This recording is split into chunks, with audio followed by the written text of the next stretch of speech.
Muy bienvenidos a un nuevo encuentro. Otra vez nos juntamos a hablar sobre instrumentos de inversión que pueden ser de utilidad para pymes, herramientas para pymes y hoy en particular de el paso a paso entre llegar a, desde ser un emprendedor a llegar a obtener un aval de SGR o formalizar un poco más el emprendimiento de uno como pyme, ¿no? Nos pareció acertado hacer un video sobre esto porque notamos muchas dudas en el segmento de emprendedores respecto a cómo acceder a este tipo de instrumentos, cómo acceder a un aval y cómo empezar a formalizar la pyme y acceder a financiamiento como para crecer en nuestro negocio. ¿Cómo estás, Andy?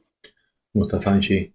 Sí, la verdad es que la idea del video es un poco trazar el caminito, porque a veces es cierto que el objetivo último puede ser o un aval de SGR o poder pedir financiamiento o lo que fuera. Entonces, la idea del video es ir en el paso a paso para poder enfocar y ponernos objetivos también un poco más cortos, ¿no? Porque a veces si uno piensa en el final, que es pedir un aval, decís, uy, qué tengo que hacer. Entonces, no es que necesariamente no puede llegar, sino que tiene su paso a paso y hay que tener paciencia, lleva su tiempo, son trámites, etcétera, etcétera. Pero sí queríamos traer una guía para que ustedes puedan ir arrancando y entendiendo un poquito de qué se trata.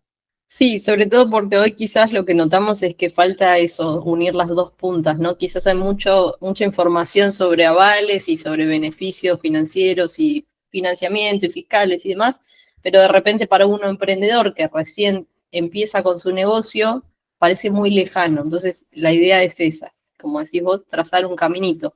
El objetivo de hoy va a ser ese, recorrer paso a paso todo lo que necesita una empresa para crecer y acceder a este tipo de instrumentos de financiación. Tiene que ser, esto puede ser desde un emprendimiento que ya esté funcionando a uno que recién empiece a gestarse, ¿no? Que empecemos a tener nuestra primera idea de emprendimiento y queramos saber para dónde ir hasta acceder a este tipo de instrumentos. Vamos a ver qué necesitamos hacer, quién va a hacer cada cosa y qué documentos vamos a tener que preparar para llegar a nuestro objetivo. Bueno, esto es lo más importante, creo yo, o lo primero más importante, como dice Howard Mark, que es que hay dos cosas, hay dos situaciones acá. Una es si yo tengo una idea de negocio, o la otra opción es que yo ya tengo un negocio que ya está funcionando. Son dos situaciones distintas donde probablemente si yo tengo una idea, tengo que hacer todo un trabajo previo que todavía me falta, que es justamente de poner el negocio en marcha, averiguar qué normativas tengo que seguir, si hay alguna cuestión municipal, si tengo que poner un local o no, bueno, etcétera, etcétera, etcétera. En cambio, si yo ya tengo un negocio funcionando, bueno, yo ya tengo una primera parte ya hecha que es la idea de negocio y evidentemente si yo tengo un negocio funcionando es porque está yendo relativamente bien o lo estoy pudiendo llevar adelante. Entonces, la primera distinción que tenemos que hacer acá es si partimos de una idea o de una situación real de ya tener un negocio. Exacto, y es importante esta diferenciación porque si nosotros tenemos una idea de negocio, o sea, estamos un paso más atrás, puede ser hermosa nuestra idea y puede tener toda la proyección del mundo, pero una balista a la hora de evaluar si nos va a dar una línea de crédito o un banco, lo que va a ver es cómo es nuestro flujo de fondos, que ya vamos a ir a eso, pero por esto es importante esta distinción. Tenemos que tener algún caminito hemos hecho como para tener algún track record o alguna proyección hacia adelante. Por eso es importante ser honestos y decir, bueno, ¿dónde estoy partiendo? ¿No tengo una idea o ya empecé? Sí, sí, sí. ¿Sí? Hablando un poco de eso, digo, si yo ya tengo mi negocio en marcha, si yo no tengo mi negocio en marcha, perdón, es primero hacer toda la tarea de averiguar cómo son las cuestiones municipales, si es que tengo que poner un local, si no tengo que poner un local, si es online, bueno, a quién le voy a comprar, por qué, cuánto voy a vender, etcétera, etcétera, si voy a importar, si lo voy a mandar a fabricar. Todas esas cuestiones que van más allá de lo puntualmente financiero, ¿sí? Sino que también hay cuestiones legales y contables, pero suponiendo que nosotros ya tenemos un negocio en marcha, tenemos que hacer un diagnóstico honesto con nosotros y empezar por ciertas preguntas básicas que es, mi negocio, está bien, está en marcha. ¿Yo tengo ventas regulares o es algo que cada tanto vendo porque me sirve para hacer un ingreso extra? Sí, eso es una cosa. Dos, tengo que estar facturando en blanco. Sí, tengo que tener un contador que me esté haciendo las presentaciones. Y ninguna banco SGR me va a dar nada si yo no tengo todo en orden. Lo básico que es presentaciones de ingresos brutos, etcétera, etcétera. De todo eso, obviamente se trabaja con el contador, pero tengo que tener, obviamente, un quit, una cuenta bancaria, facturación formal y regular, es decir, yo los ingresos que tengo los tengo que facturar.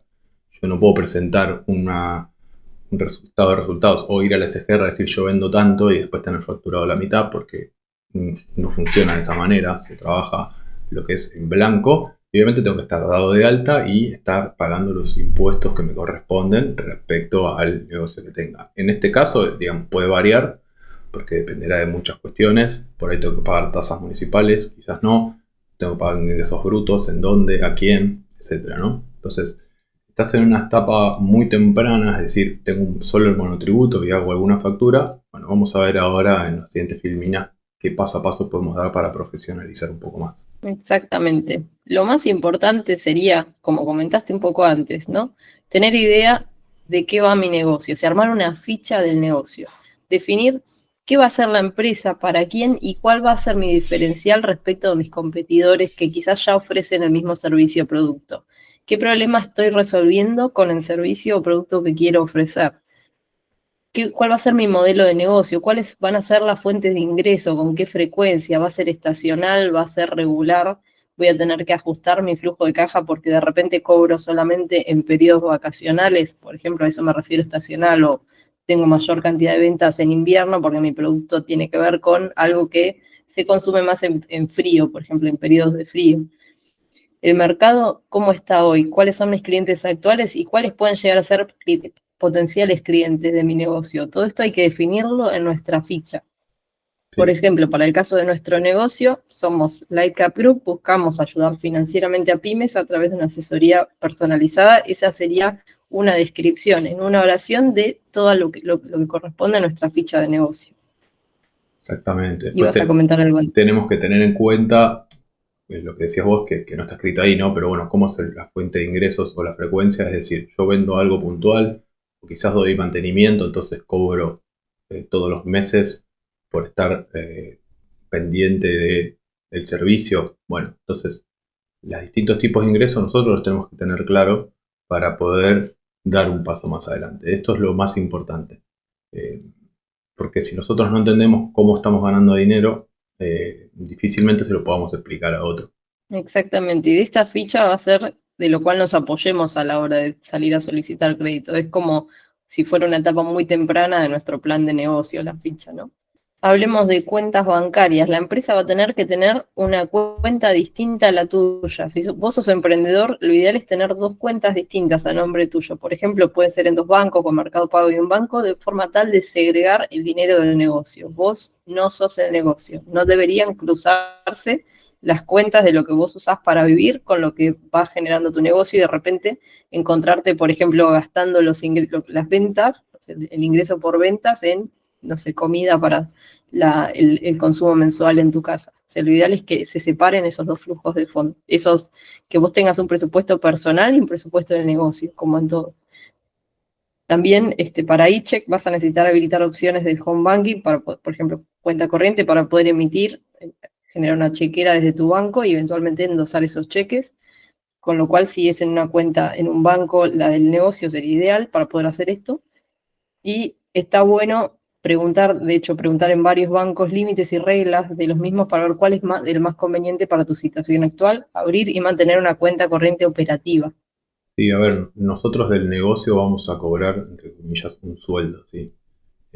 Lo que no nos puede pasar, como bien dice Angie, es que nosotros gastemos la plata que era para comprar insumos en salir el sábado, por ejemplo. Exacto. Es importante tener esos dos números bien separados para tener claro, porque si no, para poder hacer un análisis del negocio es importante que no tengamos mezclado transferencias personales con las del negocio y demás. Exacto. Porque después también lo que nos puede pasar, como comentario extra a esto, es que cuando el negocio crece, si nosotros nunca nos pagamos un sueldo, técnicamente estamos, digamos, todo lo que tenemos, que empezamos a pagar quizás con esos ingresos del negocio, nuestra casa, nuestro auto, lo que fuere, son patrimonio del negocio, no son nuestros. O sea, nosotros no tenemos cómo justificar frente a Arca nuestro estilo de vida. Por eso es muy importante asignarse algo en concepto de sueldo del flujo que genera el negocio. Y hablemos un poco de la sinergia que tiene que haber entre el contador y el financiero. En un mundo ideal deberíamos contar con un contador, valga la redundancia, que nos apoye en toda nuestra actividad desde el principio, en el alta de monotributo, con las facturaciones, y un financiero, si es que podemos, por ejemplo, cuando muchas veces abrimos cuenta en alguna en un broker, mal llamado broker para invertir, nos asignan un asesor financiero. Está bueno si podemos tener sinergia entre nuestro contador y el financiero, porque son dos roles que no son excluyentes, son dos roles que van a trabajar en equipo para potenciar el rendimiento de nuestro negocio. El contador lo que va a ver es la foto del pasado y va a asegurarse del cumplimiento de las normativas actuales, o sea, cómo le fue a mi negocio hasta hoy y las presentaciones que corresponden según la normativa. El financiero lo que va a hacer es proyectar para adelante el negocio y armar una estrategia con nuestra rentabilidad de cara a ese futuro que proyectamos, para poder maximizar los rendimientos, hacer una optimización tributaria. Si no tenemos un financiero de confianza, lo ideal es investigar qué consultoras, por ejemplo, ofrecen este tipo de servicios para tratar de apoyarnos en ellos y acompañar el crecimiento de nuestra pyme con un acompañamiento idóneo, digamos, en este tipo de temas. Sí, Angie, destacar también, que por supuesto sí hay una sinergia entre uno y otro, pero tener muy en cuenta que si nosotros abrimos una cuenta en un broker y queremos invertir o hacer un manejo de flujo de fondos, todo lo que vaya al broker tiene que estar en blanco, esto es decir, facturado, en orden, impuestos pagos, porque primero que es lo que corresponde, y segundo porque eventualmente el broker te puede pedir una justificación de fondos, y si vos no tenés la primera pata, que es la pata del contador, bueno, podés tener algún problema también, ¿no? Más allá de la cuestión de pedir el aval, que también necesitas tener todo en orden. Mucho cuidado con también andar invirtiendo dinero que no tenemos justificado, y eso es muy importante también destacarlo. Exacto, sí, tal cual.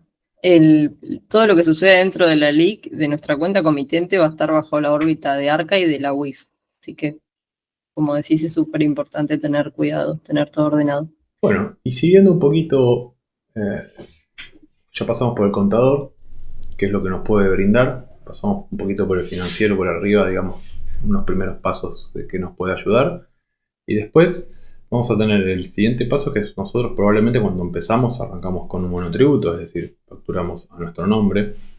Bueno, eventualmente podemos pasar a alguna de otra estructura. Cada uno tiene sus ventajas y desventajas, ¿sí? No es tan lineal, no es que yo hay una que digo esta es la mejor, dependerá de lo que ustedes necesiten y lo que estén haciendo, pero bueno, algunas de ellas son el monotributo justamente. Una vez pasado cierta facturación, normalmente se siguen dos caminos, ¿no? O vas a responsable inscripto o vas a una sociedad de acciones simplificada, y después ya tenés formas un poco más avanzadas que son la sociedad anónima, propiamente dicha, y la SRL. La verdad es que no es un limitante en cuanto a poder utilizar un broker y demás, ser una sociedad o ser un responsable inscrito, ser un monotributo, pero sí que hay ciertas cuestiones contables y de impuestos que cambian una respecto a la otra. ¿Cuál te conviene más? Bueno, eso lo tenés que ver con el contador y con el financiero justamente, dependiendo de tu situación y también cómo es tu flujo de fondos, etcétera, ¿no? Si es un solo socio, si son más de uno, etcétera, etcétera. Entonces, no hay acá una que vos digas, es esta. Seguramente estés arrancando como monotributo y después harás el salto a alguna otra. Exacto. Sí, cada una, el contador va a saber decirnos cuál es el beneficio fiscal de cada una, porque obviamente hay beneficios que tiene una figura y no otra, que está bueno aprovecharlos lo máximo posible. Siempre sugieren estirar el monotributo lo máximo posible, pero bueno, ahí dependerá de cada caso. Y por otro lado, que a medida que aumenta la complejidad de la estructura en la cual estamos, también va a aumentar la exigencia de documentación que se solicite, ¿no? Que haya que presentar por normativa. Por ejemplo, balances en forma regular, quizás más hacia sociedades un poco más complejas, y no en monotributo vamos a estar libres por ahí de esa obligación en un principio, si bien, insisto, alentamos a que facturen y hagan todo en regla como para poder acceder a crédito eventualmente, pero también, como decís, hay que ver qué es lo más conveniente para nosotros, depende de la situación en la que estamos. Claro, en cuanto a abrir cuenta en un broker, por ejemplo, una persona con presentar la facturación es suficiente. Como si vos tenés una sociedad, tenés que presentar el estatuto, balance, etcétera, ¿no? Ya es otra documentación. Lo cual no quiere decir que no se pueda hacer, digamos, todos los días hay empresas que abren cuentas en un broker, pero bueno, tiene otros requisitos un poco más mayores, ¿no? Bueno, Así es. y una vez que tenemos definido, bueno, en realidad el certificado MIPYME lo podemos sacar con cualquiera de las opciones anteriores, pero es importante tenerlo y es bastante fácil de sacar, Angie, ¿no? Exactamente.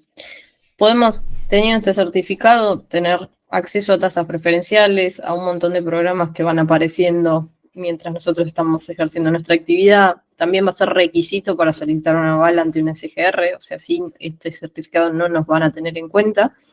Y es muy fácil de sacar, como dijiste, podemos hacerlo directamente por ARCA. Lo importante es estar inscrito en ARCA, tener un quit, tener una clave fiscal nivel 2, declaración jurada de IVA, formulario 931 si uno es empleador, o monotributo de los últimos 3 ejercicios cerrados, y con eso ya lo podemos estar solicitando. A ver, lo que es IVA y el F931, que es básicamente si tenés empleados, dependerá de cada caso. Si vos sos monotributista, Exacto. solo tendrás que presentar los tres anteriores, simplemente. Así que bueno. ¿Y qué tiene una carpeta financiera básica? Que es a lo que deberíamos apuntar en el tiempo. No significa que esto lo tengamos que tener desde un principio, pero es el ideal al cual deberíamos apuntar, ¿no? ¿Querés contarnos, Andy? Sí, digamos, una vez que tenemos la ficha del negocio y ya sabemos cómo hacemos las cosas y qué es lo que queremos resolver, ¿no? Qué problema queremos resolver o qué queremos vender. Una vez que ya tenemos en marcha el negocio, es importante hacer un seguimiento de ventas y costos que tenemos mensualmente. Lo vamos a hacer en un Excel tranquilamente, pero tenerlo, ¿no?, bien claro, bueno, qué meses son los que más vendo, menos vendo, tener eso todo registrado, cómo está haciendo el crecimiento. Por otro lado, también tener un detalle de deudas, si es que tengo algunas, si pedí un préstamo, cuántas cuotas me quedan, cuánto es la cuota, etcétera, etcétera. Si es que puse algo en garantía, también tenerlo todo bien anotado. Es importante ser honesto, como dijimos al principio, ¿no?, con toda esta información. Estado de cuentas bancarias, ¿sí? Es decir, bueno, cuánto dinero está en el banco, digamos. Esto lo podemos hacer mensualmente o trimestralmente. Si corresponde declarar IVA, bueno, guardar la declaración de IVA, ¿sí?, tenerla en una carpetita guardada. Ingresos brutos lo mismo, y ganancias, ingresos brutos seguro, porque de esa no te salvas nunca, pero IVA y ganancias, si corresponde, de los últimos 2 años, tenerlo también ya preparado. Toda esta información uno obviamente puede ir para atrás y recabarla, pero está bueno si uno lo tiene ya todo listo, porque lo que puede suceder es que salga, como dijimos antes, ¿no?, con el certificado MIPYME, salga un programa provincial de fortalecimiento de algo.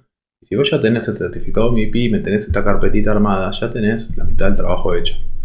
Entonces está bueno tenerlo Exacto. listo, y además nos va a servir también para hacer un análisis de nuestro negocio, que no es el objetivo de este video, pero si yo sé cuántos son mis ventas, cuántos son mis costos y demás, puedo ir viendo a ver cómo viene, ¿no? Y eso es importante también.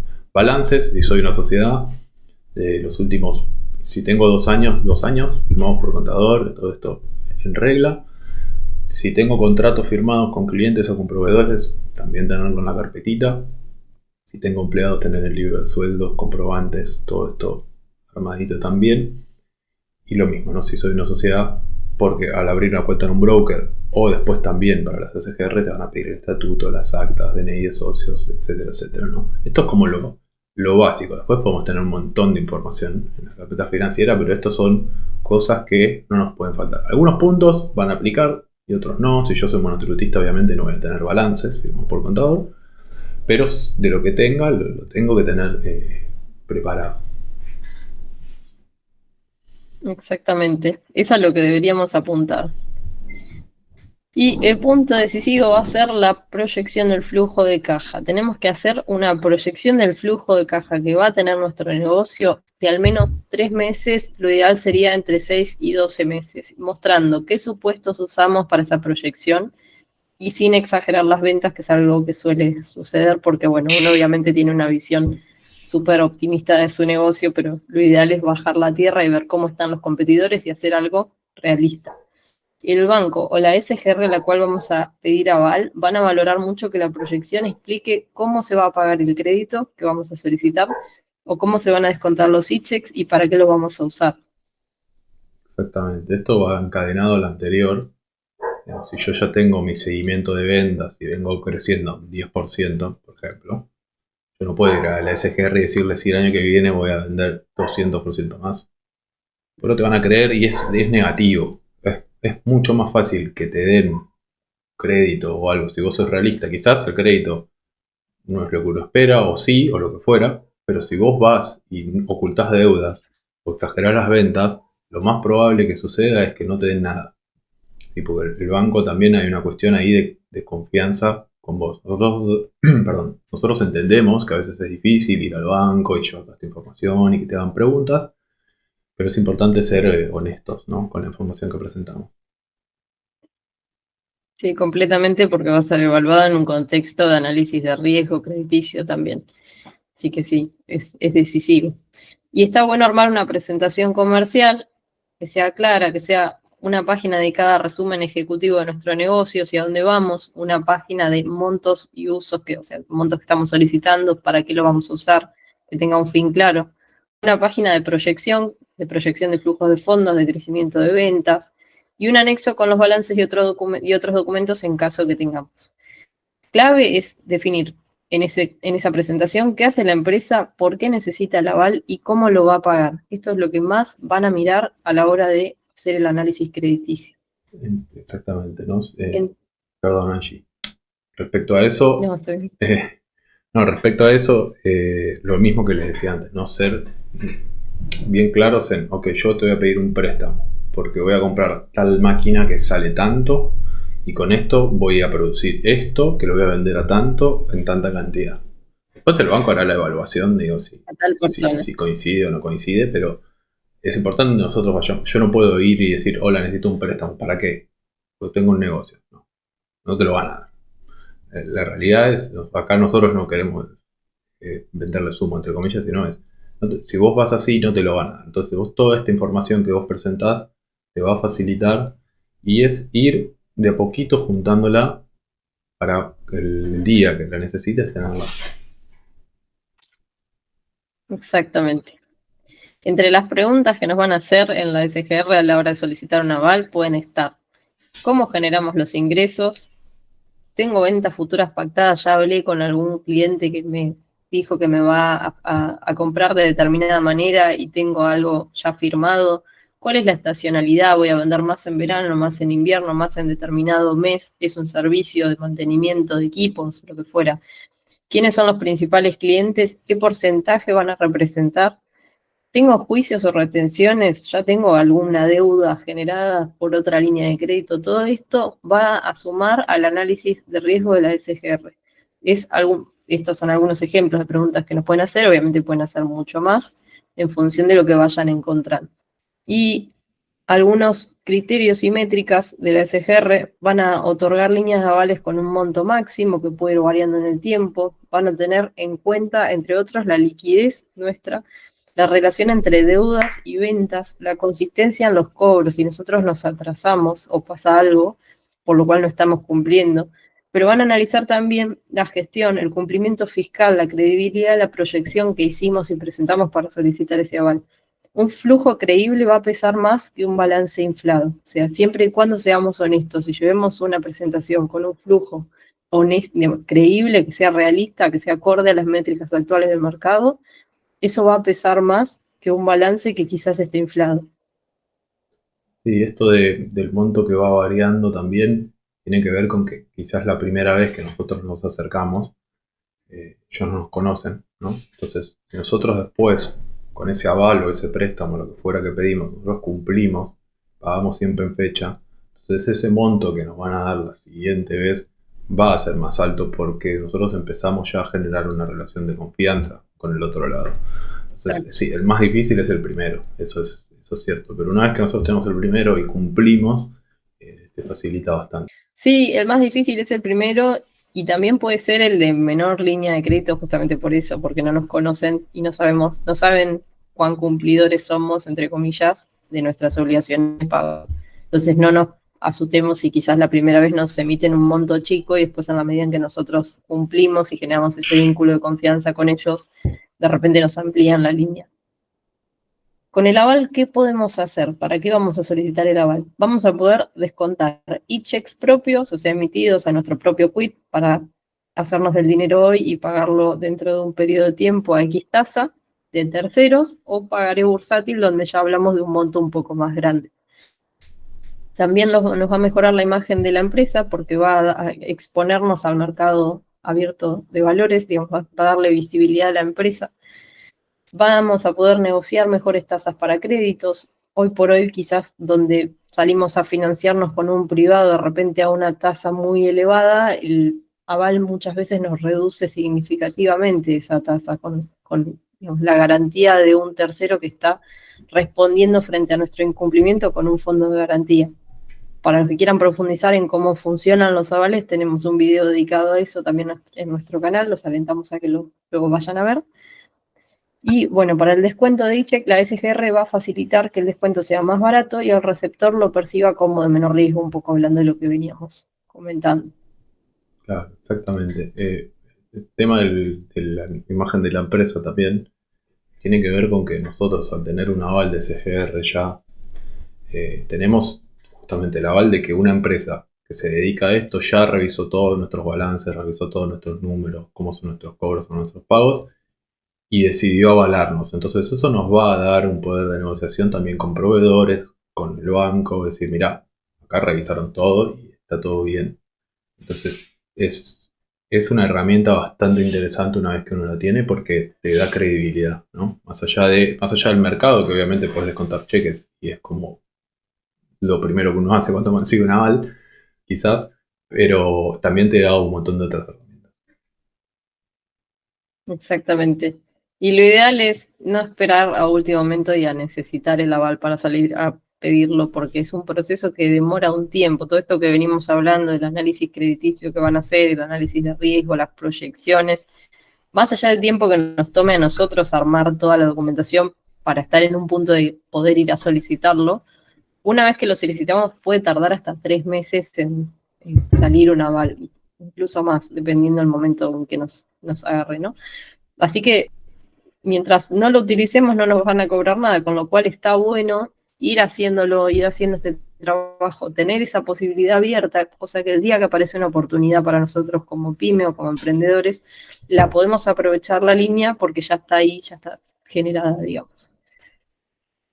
Hablemos ahora de algunos errores comunes y cómo evitarlos. Errores iniciales, que son los más frecuentes o lo que más vemos hoy en emprendedores, no facturar.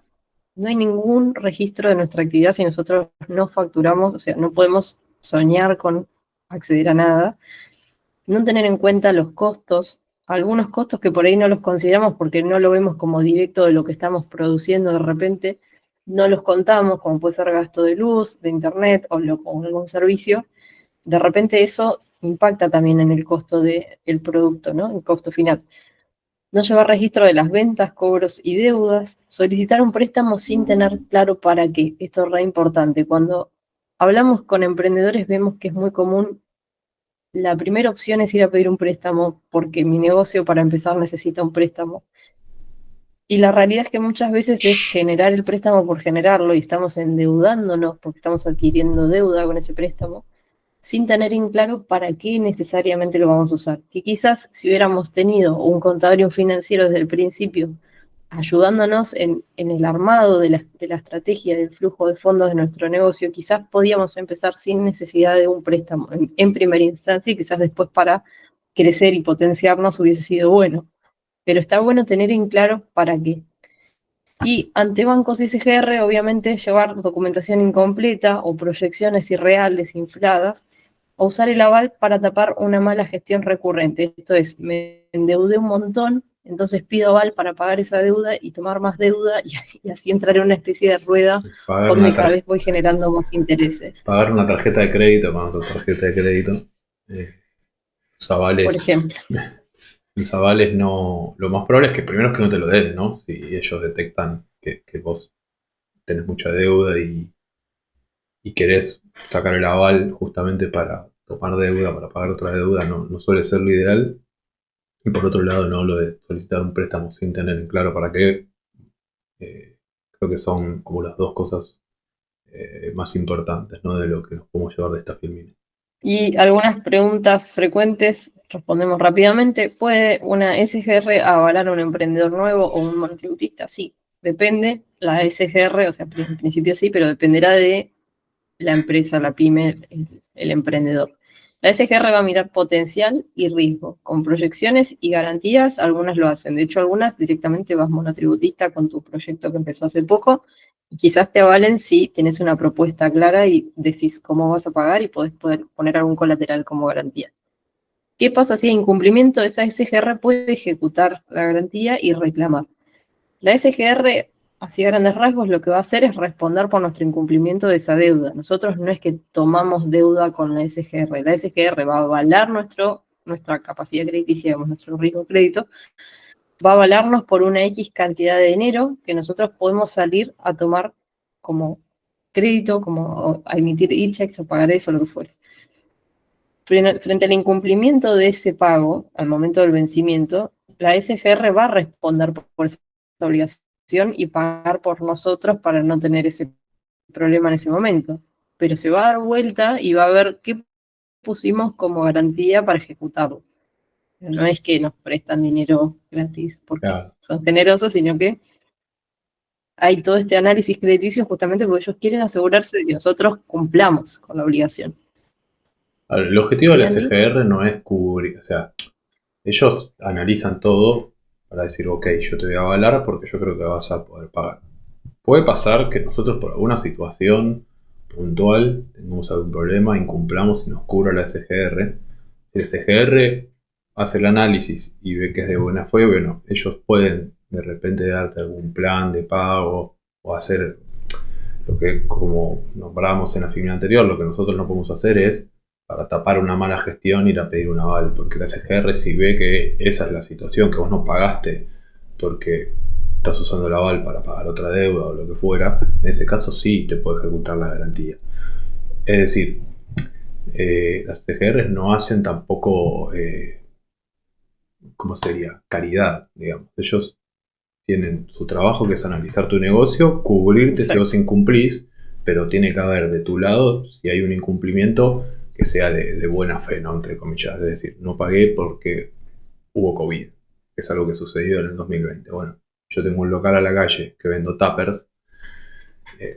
Bueno, quizás tenía que pagar un cheque, no lo pude pagar porque no, hace 2 meses que no vendo. Ok, la CGR va a ser comprensiva con eso. Lo que no va a ser comprensivo es si nosotros hacemos un mal manejo del negocio o estamos pidiendo el aval para cubrir otra deuda, etcétera, ¿no? Entonces es importante hacer esa diferenciación al momento de trabajar con SGR. Y en cuanto a lo primero, es un poquito más difícil, obviamente, si uno recién empieza, pero no es que no se pueda hacer, tenemos que preparar todo lo que vimos en las primeras.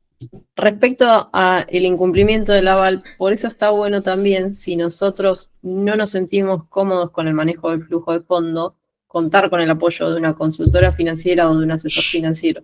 Porque no se trata solo de solicitar el aval y empezar a emitir crédito, sino de saber cómo gestionar ese crédito para no entrar en una situación de morosidad. Un poco cuando nos comentaban que por ahí les pedían poner como garantía la casa, el auto, bienes personales, cuando uno recién está empezando y no tiene una empresa con activos sólidos para poner en garantía, viene por ese lado, porque para poder avalarnos y decir nosotros podemos tomar crédito por X monto, tiene que haber algo que ellos puedan ejecutar en caso de que nosotros no cumplamos. Por eso es importantísimo asegurar el cumplimiento.